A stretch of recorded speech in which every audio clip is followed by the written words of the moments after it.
Hello, I'm Father James Kubicki, and in the Gospel at Mass today we hear Jesus teaching the apostles and each one of us how to pray using the words of the Our Father. One particular line in that prayer, however, often causes some confusion. It's the line, "And lead us not into temptation."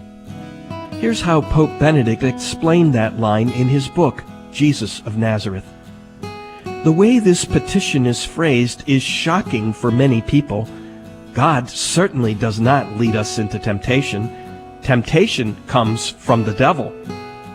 The Pope then goes on to explain how God uses temptations and trials to help us grow.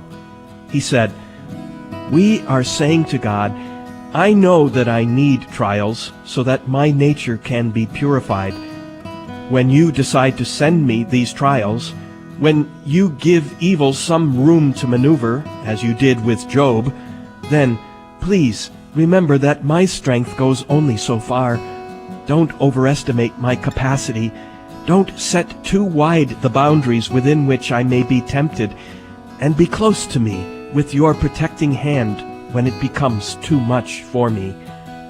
St. Cyprian said that when we pray, "And lead us not into temptation," we are expressing our awareness that the enemy can do nothing against us unless God has allowed it beforehand. Those are Pope Benedict's words.